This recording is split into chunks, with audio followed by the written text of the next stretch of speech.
પ્રિય મિત્રો, આજે આપણે એક એવું રહસ્ય જાહેર કરવા જઈ રહ્યા છીએ જે દરેકના જીવન પર ઊંડી અસર કરી શકે છે. ભાગ્યશાળી સ્ત્રીના 11 સંકેતો. મિત્રો, શું તમે ક્યારેય નોંધ્યું છે કે લગ્ન પછી ઘણા લોકોનું ભાગ્ય અચાનક બદલાઈ જાય છે? આવું કેમ થાય છે? શું આ માત્ર એક સંયોગ છે કે તેની પાછળ કોઈ ઊંડું કારણ છુપાયેલું છે? આપણા શાસ્ત્રો અને સામુદ્રિક વિજ્ઞાનમાં સ્ત્રીઓના ગુણો અને તેમના લક્ષણોનું વિશેષ મહત્વ જણાવવામાં આવ્યું છે. એવું કહેવાય છે કે જો કોઈ પુરુષને ભાગ્યશાળી સ્ત્રીનો ટેકો મળે છે, તો તે પોતાના જીવનમાં એવો ચમત્કાર કરી શકે છે જે સપનાઓથી પર છે. પરંતુ જો તેને ભાગ્યશાળી સ્ત્રીનો ટેકો મળે છે, તો કરોડોની સંપત્તિ પણ એક ક્ષણમાં નાશ પામે છે. તમે એ પણ સાંભળ્યું હશે કે સ્ત્રીને સમજવી સરળ નથી. બ્રહ્મા પોતે પણ તેની રચનાને સંપૂર્ણપણે સમજી શક્યા ન હતા, પરંતુ આપણા પ્રાચીન ઋષિઓએ શાસ્ત્રોમાં કેટલાક એવા ઊંડા રહસ્યો છુપાવ્યા છે જે નક્કી કરે છે કે સ્ત્રી ભાગ્યશાળી છે કે નહીં. તો મિત્રો, આ વિડિયોમાં અમે તમને તે ગુણો અને લાક્ષણિકતાઓ વિશે જણાવીશું જે દર્શાવે છે કે સ્ત્રી તમારા જીવનમાં સૌભાગ્ય લાવશે કે નહીં. પરંતુ તે પહેલા પ્રિય મિત્રો, વિડિયોમાં આગળ વધતા પહેલા મારી તમને એક નાની વિનંતી છે કે વિડિયોને અંત સુધી જુઓ. તેને બિલકુલ ચૂકશો નહીં કારણ કે આ માહિતી ખૂબ જ કિંમતી છે અને વિડિયોને અન્ય લોકો સાથે શેર કરો જેથી અન્ય લોકોને પણ ફાયદો થાય. અને હા મિત્રો, વિડિયોને એક સુંદર લાઇક આપો અને તમારી પોતાની YouTube ચેનલ શ્રેષ્ઠ વાતોને સબસ્ક્રાઇબ કરવાનું ભૂલશો નહીં જેથી તમને શક્ય તેટલી વહેલી તકે આવી માહિતી મળી શકે. અને હા પ્રિય મિત્રો, કોમેન્ટ બોક્સમાં જય લક્ષ્મી માતા લખવાનું ભૂલશો નહીં. મિત્રો, જુઓ, વાત એ છે કે અમે ફક્ત સલાહ આપી શકીએ છીએ, તે અમારું કામ છે. હવે તમે માનો કે ના માનો, તે તમારી ઈચ્છા છે. પણ મિત્રો, હું એક વાત ચોક્કસ કહીશ કે જો તમે માનો છો, તો તમારી નૈયા પાર થઈ જશે. આ વિડિયોને અંત સુધી જોયા પછી તમારે કોઈ પણ પ્રકારની સમસ્યાનો સામનો કરવો પડશે નહીં. બાકી તમારી ઈચ્છા છે. તમે પોતે ખૂબ સમજદાર છો. તો પ્રિય મિત્રો, ચાલો આપણે વધુ વાતો કર્યા વિના આ વિડિયો શરૂ કરીએ. તો મિત્રો, આ અદ્ભુત અને માહિતીપ્રદ સફર માટે તૈયાર થઈ જાઓ જે તમારા જીવનને નવી દિશા આપી શકે છે. નંબર 1, જો આપણે પહેલી ઓળખ વિશે વાત કરીએ, તો જો કોઈ સ્ત્રીની નાની આંગળી જમીનને સ્પર્શે છે, તો તે સ્ત્રી ખૂબ જ શુભ માનવામાં આવે છે. સામુદ્રિક શાસ્ત્ર અનુસાર, જે ઘરમાં આવી સ્ત્રી જાય છે, ત્યાં હંમેશા સુખ અને સમૃદ્ધિ રહે છે. તે ફક્ત તેના પતિ માટે જ નહીં પરંતુ આખા પરિવાર માટે ભાગ્યશાળી હોય છે. આવી સ્ત્રીઓ ઘરના દરેક સભ્યને ખુશ રાખવામાં સક્ષમ હોય છે. નંબર 2, પહોળું કપાળ. જે છોકરીનું કપાળ 3 આંગળી પહોળું અને અર્ધચંદ્ર આકારનું હોય છે તે પણ ખૂબ જ ભાગ્યશાળી માનવામાં આવે છે. જે ઘરમાં આવી છોકરીઓ જાય છે, ત્યાં ક્યારેય દુઃખનો પડછાયો નથી હોતો. તેમની બુદ્ધિ તેજ હોય છે અને આખો પરિવાર સકારાત્મક ઉર્જા સાથે આગળ વધે છે.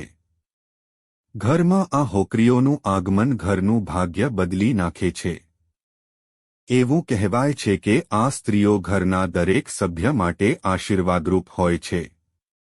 નંબર 3, આંખોના લક્ષણો. સામુદ્રિક શાસ્ત્ર અનુસાર, સ્ત્રીની આંખો તેના નસીબ અને વ્યક્તિત્વનો અરીસો હોય છે. જો કોઈ સ્ત્રીની આંખોની ઉપર અને નીચે ત્વચામાં થોડી લાલાશ હોય, તેની કીકી ઘેરી કાળી હોય અને આંખોનો સફેદ ભાગ દૂધ જેવો તેજસ્વી હોય, તો તે સ્ત્રી ખૂબ જ ભાગ્યશાળી માનવામાં આવે છે. આવી આંખો માત્ર આકર્ષણનું કારણ નથી. નંબર 4, નાક પર તલ. સામુદ્રિક શાસ્ત્રમાં નાક પર તલને પણ ભાગ્યશાળી માનવામાં આવે છે. જો કોઈ છોકરીના નાકના આગળના ભાગમાં તલ હોય, તો તે છોકરી ધનવાન અને ભાગ્યશાળી હોય છે. આવી સ્ત્રીઓ જે ઘરમાં જાય છે, ત્યાં ક્યારે ધન અને અનાજની કમી હોતી નથી. તેમનું દરેક પગલું ઘરના લોકો માટે સુખ અને સમૃદ્ધિ લાવે છે. આવી સ્ત્રીઓ હંમેશા પરિવારની આર્થિક સ્થિતિ મજબૂત રાખે છે. નંબર 5 અંગૂઠો. હવે પગ વિશે વાત કરીએ.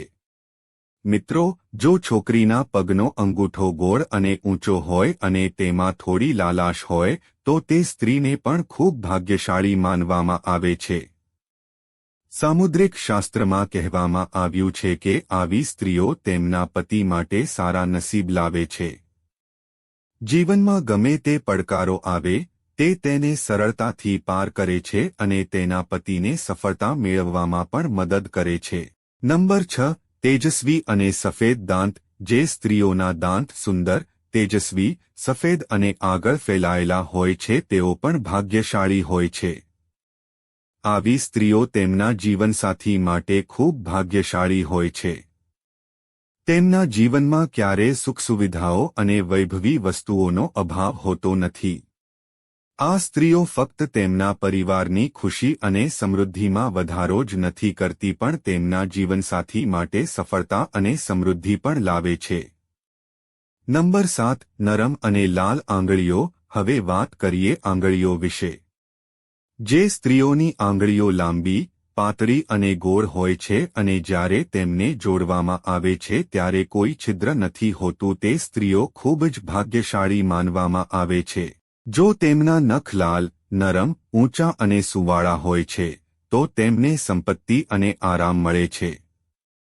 આ સ્ત્રીઓ તેમના પરિવાર માટે આશીર્વાદ સમાન છે જે હંમેશા સુખ અને સમૃદ્ધિ લાવે છે.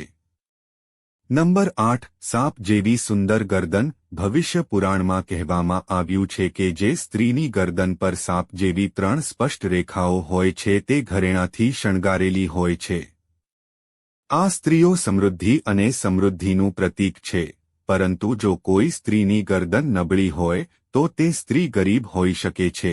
જ્યારે લાંબી ગરદનવાળી સ્ત્રીઓને બાળકો ન થવાની સંભાવના હોય છે. નંબર નહીં પિતા જેવો ચહેરો. મિત્રો, આ વાત એકદમ સાચી છે. જો કોઈ છોકરીનો ચહેરો તેના પિતા જેવો હોય તો તે છોકરી ખૂબ જ ભાગ્યશાળી માનવામાં આવે છે. આવી છોકરીઓને જીવનમાં દરેક ખુશી મળે છે.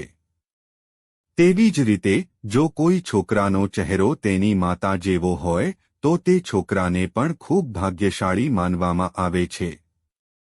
નંબર 10 કમળ જેવી આંખો. ભવિષ્ય પુરાણ અનુસાર જે સ્ત્રીઓની આંખો કમળની પાંખડીઓ જેવી હોય છે અને તેમની વચ્ચેનું અંતર ભૂરા રંગનું નહીં પણ સફેદ હોય છે તો આવી સ્ત્રીઓ તેમના પતિ માટે ખૂબ જ ભાગ્યશાળી હોય છે. ભાગ્ય ફક્ત તેમના માટે જ નહીં પરંતુ તેમના પતિ માટે પણ સુખ અને સમૃદ્ધિ લાવે છે. નંબર 11 નરમ હાથ. જો કોઈ સ્ત્રીના હાથમાં હાડકાની મજબૂતાઈ દેખાતી નથી અને તેના હાથ નરમ હોય છે તો તે સ્ત્રી પણ ભાગ્યશાળી માનવામાં આવે છે. ઉપરાંત જો તેના હાથ પર વધુ વાળ ન હોય તો તે સ્ત્રી ખૂબ જ ભાગ્યશાળી હોય છે.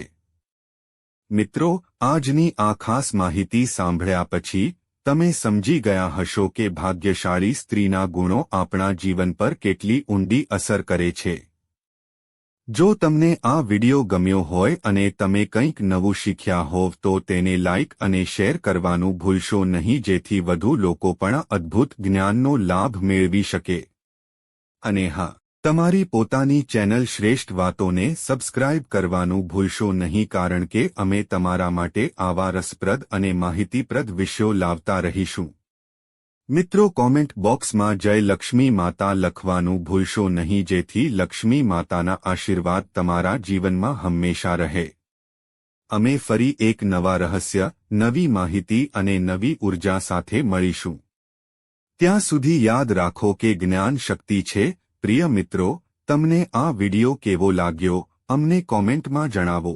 જો તમે માતા લક્ષ્મીના સાચા ભક્ત છો તો તમે માતા લક્ષ્મીનો પ્રેમ, સ્નેહ, આશીર્વાદ મેળવવા માંગો છો અને માતા લક્ષ્મી તમારા ઘરમાં નિવાસ કરે અને તમે માતા લક્ષ્મીને પ્રસન્ન કરવા માંગો છો તો વિડિયોને ઝડપથી લાઇક કરો અને તમારી પોતાની યુટ્યુબ ચેનલ શ્રેષ્ઠ વાતોને સબસ્ક્રાઇબ કરો. મિત્રો, આ બધી માહિતી જનહિતને ધ્યાનમાં રાખીને આપવામાં આવી રહી છે. તમારી શ્રદ્ધા અને માન્યતા પર જ્યોતિષ અને ધર્મના ઉપાયો અને સલાહ અજમાવો. વિડિયોનો હેતુ ફક્ત તમને વધુ સારી સલાહ આપવાનો છે. અમે આ સંદર્ભમાં કોઈપણ પ્રકારનો દાવો કરતા નથી. મિત્રો, જો તમને વિડિયો ગમ્યો હોય તો ચોક્કસ લાઇક અને સબસ્ક્રાઇબ કરો. આભાર. જય શ્રી કૃષ્ણ.